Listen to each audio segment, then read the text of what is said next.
Hola, Dios les bendiga, sean todos bienvenidos a nuestro tiempo de estudio. De verdad nos alegramos muchísimo que puedas acompañarnos a una enseñanza más. Deseamos que el Señor traiga palabra a nuestra vida, a nuestro corazón, que nos afirme, nos fortalezca y nos establezca en Él. Que quisiéramos seguir con la misma línea de las iglesias de Apocalipsis. Si viste la clase pasada de nuestra maestra Vanessa, pues bueno, hoy queremos continuar con esa línea. Creemos fielmente que el Señor está hablando a sus hijos, el Señor está hablando a todo aquel que se determina a buscarle. No sé si tú puedes sentirlo en este tiempo, pero Él está muy cerca de todos los que invocan su nombre. Él no quiere reservarse nada, Él quiere vaciarse completamente en ti y que tú puedas tomar fuerza en Él y puedas avanzar hacia lo que Él te ha dicho que vas a hacer. Así que por favor busca tu libreta, apuntes, tu cuaderno si ya tienes un cuaderno seleccionado para este tiempo, tus notas y la palabra por encima de todo. Vamos a empezar entonces. Me gustaría que me acompañaras al libro de Apocalipsis. Y antes que todo quisiera decirte, por favor, en el capítulo 1, versículo 3, que este es el único libro que aparece bendiciones explícitamente para aquel que la lee. Vamos a leer 1:3. Bienaventurado el que lee y los que oyen las palabras de esta profecía y guardan las cosas en ellas escritas, porque el tiempo está cerca. El libro de Apocalipsis comienza con esa hermosa introducción. Quiere decir que por mucho tiempo, se haya escrito hace 2000 años atrás, hay una bendición para ti hoy. Y el Señor dice, bienaventurado, o sea, 3 veces feliz, eres afortunado, viene una bienaventuranza de parte del cielo para el que lee, para el que escucha y para el que guarda las palabras de esta profecía. Entonces en el libro de Apocalipsis podemos ver que si tú estás leyendo, comienzas a abrir este libro, ya hay una bendición para ti en este momento. Así que yo en el nombre de su Hijo Jesucristo, en el nombre de Jesús, yo declaro una bendición sobre tu vida de manera introductoria. Empezar a leer el libro de Apocalipsis y hay una bendición del Señor para ti. Ahora, ¿por qué el Señor dice bienaventurados aquellos que leen y los que oyen? Porque prácticamente en el contexto de la iglesia que vamos a desarrollar hoy, en esa época el analfabetismo era muy común y por lo tanto habían delegados que podían leer por iglesia los pergaminos que tenían las palabras, las profecías, las cartas, las epístolas, y ellos eran los encargados de leerle a los creyentes. Y los creyentes pues escuchaban. El Señor no se reserva y no se queda con nada, y Él dice, ellos tendrán, los que leen tendrán una bienaventuranza, pero ustedes los que escuchan tendrán otra bienaventuranza. Así que agradecemos al Señor y apropiate de eso. Cuando buscamos en el original la palabra guardar, si lo puedes anotar, significa en griego tereo. Y esto está relacionado literalmente con reloj. Entonces el Señor dice, van a recibir bienaventuranza los que leen, los que escuchan y los que están pendientes de ese reloj. Entonces Apocalipsis es como un reloj que puedes tener en tu mano y que constantemente estás viendo, porque el reloj lo que hace es apercibirte. Si vas tarde, si vas a tiempo, Él puede acelerarte o desacelerarte en el tiempo y en las circunstancias. Puede indicarte, bueno, ya es hora de hacer una determinada tarea. Entonces, así el Señor está declarando el libro de Apocalipsis como la revelación de Jesucristo. Está diciendo, estoy conectando todas las palabras. Es como, me gustaría que lo apuntaras, Apocalipsis es como ese hilo dorado que inserta todas las perlas de la profecía en el Antiguo Testamento, en el Nuevo Testamento, y hace un hermoso lienzo y te lo presenta. Entonces Apocalipsis entreteje todas las profecías del Antiguo Testamento y te presenta algo, un panorama completamente hermoso. Yo de verdad deseo que se despierte un hambre en ti por conocer de su palabra. Y un hambre porque Apocalipsis es tan hermoso y muchos quizás falsos maestros han tratado de manchar este libro, de quizás ponerle un manto de temor, un manto de no revelado, pero realmente es la revelación de Jesucristo. El Señor presenta Apocalipsis como la restitución de todas las cosas. Si pudiésemos tomar Génesis y Apocalipsis, hace un contraste tan hermoso que te invito a estudiarlo. Un contraste donde aquí Adán y Eva habían perdido el derecho al árbol de la vida. En Apocalipsis dice, todos los que lavan sus ropas tienen derecho a comer del árbol de la vida. Entonces aquí todo lo que se había perdido en el libro de Génesis, Apocalipsis lo restituye. Entonces yo te animo a que puedas conocer y escudriñar este hermoso libro. Así que me gustaría que, a manera tal como lo mencionó Vanessa en su última clase de introducción de estructura, el libro de Apocalipsis está dividido en tres partes. El Señor le dice a Juan, escribe las cosas que ves, que es la revelación de Jesucristo. Escribe las cosas que son, que es el presente y la situación por la cual estaba pasando la iglesia. Y escribe las cosas que sucederán después. Entonces, si quieres analizar el libro de Apocalipsis, tienes que verlo en tres espacios de tiempo, en tres dimensiones del tiempo distintas. Entonces, el Señor, inclusive Él se presenta, dice Juan, yo soy, que Jesucristo es, el que era y el que ha de venir. O sea, el Dios que hablaron tus profetas, aquel Jesucristo que estaba escondido en el tabernáculo, ese es el que se estaba revelando en este momento. El que es, el que estaba presente con todas las iglesias para ayudarla, para amarlas, para fortalecerle, y el que ha de venir.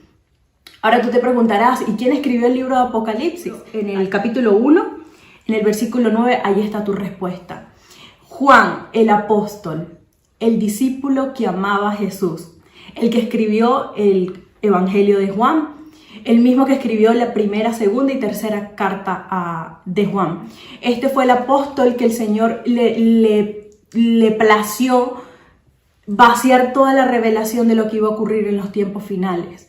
Juan era, yo analizando y estudiando la vida de Juan, era un discípulo totalmente que tenía claro la identidad que él tenía en Jesús. Él dice, yo soy el discípulo a quien Jesús amaba, porque era un discípulo que estaba íntimo, era un discípulo que era cercano, era el único discípulo que estaba allí en el momento de la crucifixión, al lado de María, la madre de Jesús. Inclusive era tan fiel y tan digno de confianza que Jesús, lo puedes buscar en Juan 19:26, Jesús dice que le confía a su madre en el momento de la crucifixión. Le dice, Juan, he allí tu madre, y madre, he allí tu hijo. Entonces quiere decir que Juan ocupaba un lugar muy especial en el corazón del Padre, en el corazón de Jesucristo. Y en medio de una situación que vamos a ver bastante crítica para la iglesia, el Señor decide revelarle el Apocalipsis, la revelación de él, de los tiempos finales, a su amado discípulo. Entonces era un discípulo íntimo, puedes apuntar, era un discípulo amado por el Señor, que tenía claro la identidad y del amor que se había derramado en él, y era un discípulo digno de confianza, era un discípulo fiel, y era un discípulo que se entregó hasta lo último por amor del Evangelio. Cuando el Señor le da la revelación a Juan, Juan comienza primero a describir la revelación de Jesucristo y dice, vi yo, me gustaría que lo leyéramos por favor, Apocalipsis 1, vamos a comenzar desde el 10. Yo estaba en el Espíritu en el día del Señor, y oí detrás de mí una gran voz como de trompeta que decía, yo soy el Alfa y la Omega, el primero y el último. Escribe en un libro lo que ves y envíalo a las 7 iglesias que están en Asia. A Éfeso, Esmirna, Pérgamo, Tiatira, Sardis, Filadelfia y Laodicea. Y me volví para ver la voz del que hablaba conmigo, y vuelto vi 7 candeleros de oro. Y en medio de los 7 candeleros, a uno semejante al Hijo del Hombre, vestido de una ropa que llegaba hasta los pies y ceñidos por el pecho con un cinto de oro. Sus cabezas y sus cabellos eran blancos como blanca lana, como nieve, sus ojos como llamas de fuego, y sus pies semejantes al bronce bruñido, refulgente como un horno, y su voz como estruendo de muchas aguas. Cuando le vi, en el 17, caí como muerto a sus pies, y él puso su diestra sobre mí diciendo, no temas, yo soy el primero y el último, el que vivo y estuve muerto. Ahí está diciendo, Juan, tranquilo, que aquel que resucitó, aquel que viste en una cruz, ahora se te está presentando como siempre ha sido, como todopoderoso, como el rey, como el sacerdote, como el que está rodeado de gloria. Y yo imagino en ese momento lo que estaba pasando por la mente de Juan, diciendo, fue el discípulo que pude ver, que caminó conmigo, que se sentó conmigo, que comió conmigo. Y ahora estoy viendo, el Señor me está llevando a otra dimensión y ahora lo estoy viendo en todo su esplendor, en toda su gloria.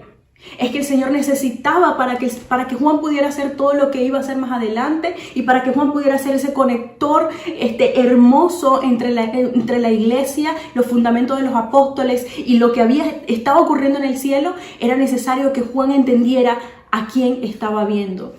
El Señor es como si dijeras: mira, Juan, me viste en lo más natural, en lo más humano, comiendo contigo, hablando, charlando, pescando, quizás nadando, divirtiéndonos, y ahora quiero que me veas en mi poder y en mi soberanía. Y es que si no tienes la visión correcta de Jesucristo, dudo mucho que puedas confiar en Él.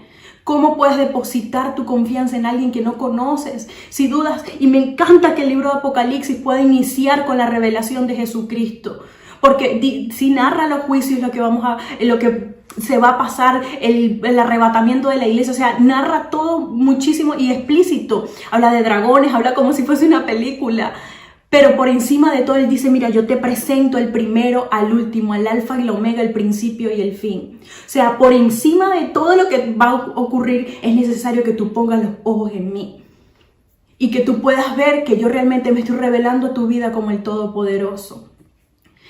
Y comenzamos entonces. Vanessa habló acerca de la iglesia de Éfeso, no quisiera redundar en esta, y por favor me gustaría que fueras al capítulo 2, versículo 8. Vamos a hablar acerca de la iglesia de Esmirna. Y quisiera hacer un paréntesis, porque aquí en el 8 dice: escribe al ángel de la iglesia en Esmirna, el primero y el postrero, el que estuvo muerto y vivió, dice esto: yo conozco tus obras. Y puedes resaltar esa palabra que dice: yo conozco tus obras. El Señor le habló a 7 iglesias. Y las 7 iglesias a las cuales Él habló empieza exactamente con lo mismo: yo conozco tus obras. Indistintamente si haya corregido a 4, a 5 o a 6, Él conoce las obras. Sean tus obras derechas, sean tus obras medio torcidas, el Señor las conoce. Y quizás tú estás pensando en este momento que, bueno, el Señor está lejos de mí, sus ojos no están puestos en mí, lo que estoy haciendo no está haciendo memoria delante de Él, pero Él te dice en este día, en el momento en que estás escuchando esto: yo tengo memoria de lo que estás haciendo. Y quisiera que esta palabra, que de verdad lo que yo estoy sintiendo y el fuego que está ardiendo en mi corazón, pueda llegar ante ti, indistintamente el tiempo y el espacio en que puedas estar escuchando esta clase. O sea, el Señor te dice y afirma en tu corazón que Él está conociendo lo que tú estás haciendo. Y el sacrificio que tú estás haciendo, Él lo tiene en su mano y Él lo tiene en su corazón. Y recompensará a su debido tiempo lo que estás haciendo y lo que estás sembrando. Y me gusta porque dice: escribe al ángel de la iglesia, y aquí habla específicamente acerca de los pastores. En Esmirna, el primero y el postrero, el que estuvo muerto y vivió, dice esto. Y antes de comenzar con el ánimo y la fortaleza, el Señor le dice: el primero y el postrero. El Señor afirma tu fortaleza en su identidad.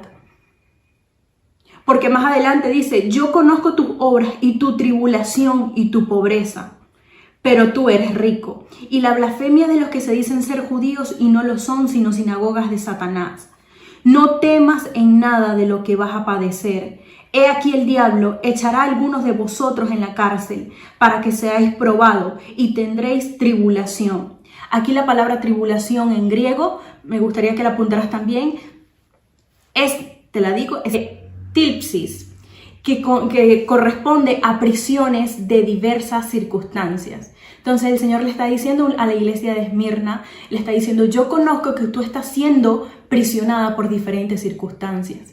Esmirna, todas las iglesias a las cuales escribió el apóstol Juan quedaban ubicadas en lo que es ahora Turquía, Asia Menor. Y esas iglesias, si investigamos, hacían como una especie de círculo. Y la carta que le llegó a Esmirna fue circulada a la iglesia de Sardis. O sea que ellas pudieron compartir la revelación de Jesucristo, pudieron compartir el consejo y la exhortación entre todas ellas.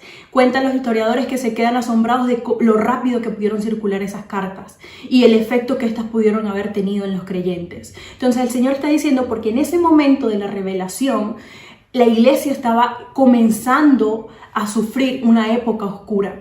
Estaba comenzando a crecer el imperio romano y sobre todo la idolatría al César.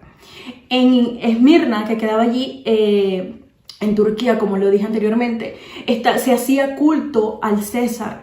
prendían incienso a él cada vez que venía. Y en la palabra que el Señor le dice, yo conozco tus obras y tu tribulación y tu pobreza, no temas en nada de lo que vas a padecer. Le dice, escribe al ángel de la iglesia. Y cuando la Biblia no lo narra, pero cuando Eusebio y buscamos la historia de la iglesia, que te animo a que estudies acerca de la historia de la iglesia, lo que vivieron esos principales apóstoles perseguidos, cristianos, que ahora somos el fruto de ellos y de la fidelidad y constancia de ellos. Dice específicamente, cuando el Señor dice escribe el ángel de la iglesia, en ese momento estaba pastoreando, apúntalo por favor, un hombre que se llamaba Policarpo. Este hombre, cuenta la Biblia, que una vez que la historia, que recibió la carta 2 años después, fue martirizado. Y 2 años después, porque no quiso rendirse ante el imperio romano, ante el tributo, porque no quiso llamarle Señor al César, dice que él delante de todo y delante del concilio le dijo, yo no puedo negar y llamarle Señor a otra persona que no sea mi Jesucristo. Y dice que le daban muchas opciones para poder arrepentirse, poder doblegarse. Y él dijo, durante 86 años he servido al Señor y nunca me ha fallado. ¿Cómo yo podré negarle ahora el día de mi muerte? Entonces podemos ver que esta carta y este consejo que le estaba diciendo el Señor, no temas en nada de lo que vas a padecer, porque yo estaré contigo. Y lo primero que le dice es, el que estuvo muerto y vivió, dice esto. El Señor le está dando este consejo a este pastor en este momento específico. O sea, yo morí, pero también resucité. Y esa fue la confianza y el ancla que pudo utilizar este pastor de esta iglesia en este momento. Yo imagino que las palabras estarían en su corazón y en su mente. Él me mandó una carta en específico y él me dijo que él había muerto y había resucitado. Inclusive el Señor no lo exime del proceso. En el 11 vemos y dice, el que tiene oído oiga lo que el Espíritu dice en las iglesias. El que venciere no sufrirá daño de la segunda muerte. Y yo entiendo que en ese momento el ancla para Policarpo pudo haber sido, yo no sufriré daño en la segunda muerte. Así que la primera muerte no temo al morir por causa de él.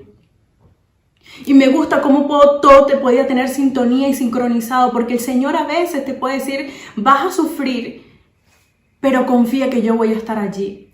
Van a haber circunstancias difíciles, te van a perseguir. Hoy en día quizás podemos tener libertad de culto en el país donde estés.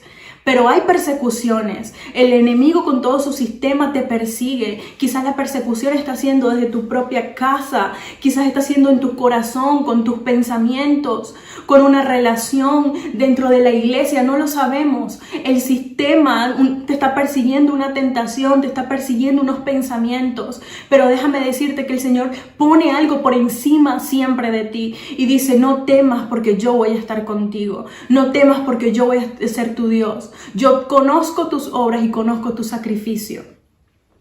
Y el Señor le dice a esa iglesia, así que ustedes van a sufrir por 10 días. Le dice exactamente. Y algunos echarán en la cárcel. Pero a esa iglesia se le quitó a su pastor. Esa iglesia ya había quedado sin pastor. Y esta iglesia tuvo que sacar fuerzas y confiar plenamente en la palabra que el Señor le había dicho. Tranquila, y Esmirna me gusta porque el Señor no habla nada y ni le objeciona nada en su contra, sino simplemente le fortalece. Y le dice, no temas, porque el que estuvo muerto y vivió te dice esto. Y así que tu fortaleza depende de la identidad de Jesucristo. Él no va a pedirte que hagas algo que se escapa de sus manos, que Él no te lo puede dar. Y dice, Él se fortalece en tu debilidad. Así que si estás pasando por una circunstancia difícil, velo a Él en su trono, velo a Él en Apocalipsis, lee y relee el Cordero, el que es digno de abrir y desatar los sellos, el que es digno de abrir el libro. Fortalécete, velo a Él y tus problemas podrán ser más pequeños, tu dificultad podrás ver lo efímero que hay y la vanidad de este mundo. Y podrás decir, ¿sabes qué, Señor? Tú has reservado algo hermoso para mí en el libro de Apocalipsis. Luego tenemos la iglesia de Pérgamo. Más adelante también está ubicada a pocos 64 kilómetros una de la otra. Y el Señor le dice, escribe al ángel de la iglesia en Pérgamo, el que tiene la espada aguda de 2 filos, dice esto. Vuelve a decir, yo conozco tus obras y dónde moras, dónde está el trono de Satanás. Pero retienes mi nombre y no has negado mi fe, ni aun en los días en que Antipas, mi testigo fiel, fue muerto entre vosotros, donde mora Satanás. Me gustaría leer la versión de la Biblia Dios habla hoy y dice: yo sé que tú vives en la ciudad donde Satanás tiene su trono. Aquí me quiero detener. Pérgamo, también ubicada en Turquía, allí fue donde había una biblioteca de 200.000 libros y allí fue donde se originó el pergamino. Y Pérgamo era una ciudad muy cosmopolita, de libre comercio, muy intelectual. Y era una ciudad, decía que Pérgamo significa casada. Era una ciudad que estaba netamente casada con Roma y con la cultura de Roma. Pérgamo fue la primera ciudad que levantó una estatua o un monumento al César. Quiere decir que Pérgamo estaba totalmente influenciada por esta cultura. Por eso es que el Señor le dice: yo sé dónde tú estás habitando. Y yo sé que el esfuerzo que tú estás haciendo es el doble que pueden estar haciendo otras iglesias. Yo sé y quisiera de parte del Señor decirte que Él sabe la situación que tú estás pasando. Y aquí en esta versión dice: yo sé que tú vives en la ciudad donde Satanás tiene su trono, pero también sé que a pesar de eso sigues confiando en mí. Y me gusta y me encanta que el Señor sea tan cercano y su omnisciencia desnude nuestros corazones y me diga: yo sé lo que tú estás sufriendo en el lugar donde estás, pero también sé que no has dejado de confiar en mí. O sea, él contrapone, él dice: yo sé lo que estás pasando, pero también sé que esto que estás viviendo, por muy duro que sea, no te ha alejado de mí. Y más adelante dice: pero también sé que a pesar de eso, a pesar que estás aquí, sigues confiando en mí. En esa ciudad mataron a Antipas, mi testigo fiel, otro héroe de la fe, otro mártir que murió por el evangelio, quien siempre me sirvió con fidelidad. Y ni siquiera entonces dejaste de confiar en mí. Yo sé que tú estás en un lugar que está haciendo oposición fuerte a tu vida, pero también sé que has confiado en mí. Y en medio de ese lugar se te han quitado cosas que has amado, pero aún así no has dejado de confiar en mí. Y me gusta, me encanta y quisiera que el Espíritu Santo tomara en este momento tu corazón y que pudiera apretar tu corazón y pudiera consolarte y abrazarte, porque tus obras están siendo conocidas delante del Señor. Tu sacrificio está siendo conocido delante de Él, delante de su trono. Él tiene las oraciones en su mano y las presenta ante el Padre. O sea que tus oraciones están siendo presentadas delante de Él como olor fragante. Que tú estás aquí en la tierra, pero realmente estás teniendo presencia en el cielo y no lo estás sabiendo y no lo estás valorando. El Señor le dice: por más cosas que te han quitado, por más dura que se te ha puesto la situación, tú no has dejado de confiar en mí. Y me gusta porque en Isaías también lo nombra, 49:23, y dice: y los que en mí confían jamás serán avergonzados. Y el Señor recibe honra. Cada vez que tú confías en Él, el Señor recibe honra a su nombre. Cada vez que tú depositas tu confianza, cada vez que tú reconoces tu dependencia, cada vez que tú reconoces tu debilidad, el Señor recibe honra a su nombre. ¿Quieres glorificar a Dios? Confía en Él. ¿Quieres que el nombre de Jesucristo sea levantado sobre tu cabeza? Confía en Él. Pero es necesario que veas tal cual es, con poder, con gloria y la revelación de su Hijo Jesucristo. Velo, quita toda borrosidad, toda escama que haya en tus ojos y dile: Señor, yo quiero conocerte más. Quiero conocerte más de cerca. El Señor me ministraba durante estos días y me decía: Hani, tú no puedes tener solo un fragmento de mí. Yo quiero que tú entiendas que yo me entrego completo. O sea, disfruta de la sustancia completa de Jesús. Él nos entrega por partes. Él no tiene una parte sí y una parte me reservo. No, tienes a Jesús en sustancia completa. Y quisiera, en mi corazón arde en este momento, porque en el medio de la dificultad, en medio de la persecución, en medio de los tiempos finales. Ahorita están diciendo que estamos viviendo tiempos apocalípticos. O sea, concéntrate en Jesucristo. Toma de Él, Él es para ti y tú eres para Él. Abrázalo a Él y dile: Señor, fortaléceme en medio de la dificultad. Quiero llegar fiel, quiero ser fiel hasta el final. Por favor, abrázame. Y dice Juan también en 1:19, dice: de su plenitud tomamos todos. El mismo Juan que estaba escribiendo narra lo que Juan el Bautista dice: de su plenitud tomamos todo. Y esta iglesia no se estaba quedando con nada. Esta iglesia decía: ¿sabes qué? Estamos siendo perseguidos, hay una persecución grande, pero de su plenitud yo tomo para poder permanecer fiel. Y me gusta porque claramente la identidad de Jesucristo va a sobrepasar cualquier debilidad que puedas tener. ¿Qué hizo Juan en los últimos días? Una vez que Juan recibió la revelación de Jesucristo, envió las cartas a las iglesias. Pero me sorprendió mucho cuando busqué, exactamente no está la fecha, pero Juan, una vez que recibe la revelación de Jesucristo, posteriormente escribe primera, segunda y tercera de Juan. Y estas cartas, si tú la analizas, todo tiene un tema, si pudiésemos decirlo, o algo que sobresalta, un resaltador en sus tres cartas, y es el amor y la fidelidad en medio de la prueba, la hospitalidad y el servicio en los últimos tiempos. Entonces, realmente estamos viviendo los últimos tiempos y durante toda esta serie, todas estas clases hemos estado hablando de los tiempos y quizás es lo primero que te aparece en YouTube, quizás es las primeras publicidades, imágenes que te pueden aparecer, versos bíblicos que te pueden aparecer, porque estamos viendo principios de dolores y todo esto, el mundo tiene esa palabra ahora en la boca de los últimos tiempos. Y ahora te cuento, Juan en los últimos tiempos dedicó su vida completamente al evangelio. Y él dice en sus tres cartas, la primera le escribe a la iglesia, la segunda se le escribe a una familia en específico y la tercera se le escribe a Gallo, a una persona individual. Y eso refleja tal cual el carácter tan general pero a la vez tan íntimo de Jesucristo para hablarte. Entonces en este momento, al final de los últimos tiempos, Juan se asió de su palabra y escribió cartas y murió también perseguido y murió también atribulado. Él decía que era copartícipe de las aflicciones de Jesucristo. Y ahora vemos realmente qué estamos haciendo tú y yo en los últimos tiempos. Mi objetivo con esta enseñanza es que tú puedas cimentarte en Él para que puedas permanecer fiel. Solo el amor en Jesucristo te va a permitir a ti estar fiel y estar firme en Él. Cuando nos vamos al libro de Juan, capítulo 13, me gusta que el Señor haya hecho en medio de la cena, ya eran sus últimos tiempos, quizás era el momento en el cual Jesucristo demandaba mucho más servicio hacia Él. Y dice que están todos cenando, vamos a ubicarnos por favor, Juan 13.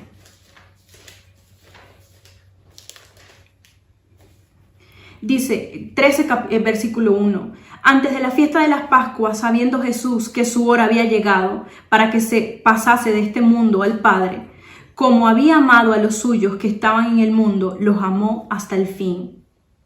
Ahora vamos al 4. Se levantó de la mesa y se quitó su manto y tomando una toalla se la ciñó. Quisiera que esto quedara en tu corazón. El Señor en los últimos tiempos no demandó, sírvame más, búsqueme más. No, el Señor lo que hizo fue servir. En ese momento, el Señor en los últimos tiempos estaba sirviendo y estaba declarando allí. Dice que se paró, tomó en medio de la mesa, hizo una interrupción, una pausa y tomó a todos los discípulos, incluido a Judas, y lavó sus pies. Se quitó el manto y esto era como una figura de lo que él hizo en el cielo, que se quitó de su manto, se despojó y se bajó hasta lo sumo. Y dice que lavó los pies de los discípulos. Y estaba lavando y yo decía, Señor, pero qué impresionante es, porque estabas lavando los pies de aquellos hombres que iban a ser perseguidos más adelante. De aquellos hombres en los cuales se iba a fundar las iglesias y iba ese principio apostólico. Estabas lavando los pies de esos apóstoles. Y tú y yo hoy somos el fruto de esa humillación que tuvo Jesucristo. Tú y yo somos el fruto. Yo imagino a los discípulos en ese momento cuando Jesucristo estaba lavando sus pies. Jesucristo estaba sentando la fidelidad, diciendo yo voy a estar con ellos, porque dice el 13:1 y los amó hasta el fin. Y el Señor decía, en los últimos tiempos yo quiero que ustedes se queden con esta imagen de mí, de que yo cuando estoy más apresionado porque ya sé que llega mi hora, yo les voy a servir. O sea, yo estoy con ustedes, yo estoy para ustedes, yo los amo y quiero que ese amor se convierta en servicio. Ahora yo quiero que ustedes hagan lo mismo, porque el Señor sabía, el Señor conocía lo que iba a pasar a un Juan, el Señor conocía lo que iba a pasar a un Pedro, el Señor conocía lo que iba a pasar cada uno de sus discípulos, y el Señor necesitaba dejar firmemente establecida cada una de sus iglesias, porque sabía que tú y yo íbamos a llegar a conocerle. Y el Señor toma esa agua y comienza a lavar a cada uno de los pies de ellos. Y Él le dice, ustedes ahora no lo entienden, pero más adelante lo entenderán. Entonces vemos que esa actitud de servicio es la que debemos tener en este último momento. Debemos hacer pausas y servir Aunque tengamos todas las objeciones quizás, aunque tengamos todas las razones quizás y todas las excusas, debes servir aunque no entiendas. Señor, estamos en los últimos tiempos. Bueno, busca cualidades de un servidor. Amar por encima de tus pensamientos. Sirve con mayor intensidad. Búscale en oración. Intima con Él. En los últimos tiempos, pues la Biblia te dice, características específicas que debes hacer. Dice, estos cristianos que fueron perseguidos no dudaron de su fe, no dudaron en negarle al Señor, no pudieron negarle al Señor y pudieron poner toda su confianza en Él. Entonces, para cerrar ya y terminar la clase, me gustaría, por favor, que pudieses asentar en tu corazón eso. El Señor tiene cuidado de ti. El Señor sabe lo que estás pasando. El Señor sabe lo que estás viviendo. Pero por encima de todo debemos responder a ese amor con actitud de servicio, con fidelidad, fieles hasta el final. Hasta que Él venga, que cuando te halle, así como el siervo vigilante, que cuando te halle te encuentres sirviendo. Haz pausas, hay pausas que son necesarias que hagas, como la de Jesús en la mesa. Hay cosas que simplemente hablando no vas a hacer entender a alguien. Es necesaria una acción. Así que el Espíritu Santo te revele qué debes hacer. Así, si alguien te ofendió, corre y pídele perdón. Si has ofendido a alguien, corre y pide perdón. Es tiempo de lavar nuestras vestiduras. Es tiempo de saldar nuestras cuentas. Es tiempo de mostrar amor al prójimo. Y la restauración del segundo mandamiento es: amarás al Señor tu Dios y amarás a tu prójimo como a ti mismo. Juan estaba convencido que él era amado por Jesús. ¿Estás tú convencido que eres amado por Dios? Eso es lo único que te va a permitir a ti permanecer hasta el final. ¿Estás tú convencido que Él te ama y que Él ha derramado de su amor sobre ti? Que tú eres para Él y que Él es para ti. ¿Estás tú con tu corazón sabe eso? ¿Tu corazón descansa en esa promesa? Así que yo deseo en el nombre de Jesús que cada una de estas enseñanzas pueda llegar a tu corazón y pueda dar fruto. Escudriña la palabra. Él está y Él quiere, como hemos conversado, como ha hablado Gabriel, Él quiere charlar contigo, Él quiere develarte sus misterios y sus verdades. Así que te bendigo, iglesia, el que me estás escuchando en esta hora. Recibe un abrazo de mi parte, un abrazo del ministerio Abba Padre. Estamos juntos para edificarnos, para servirle a Él y para amarlo cada día más. Dios te bendiga, hasta la próxima clase.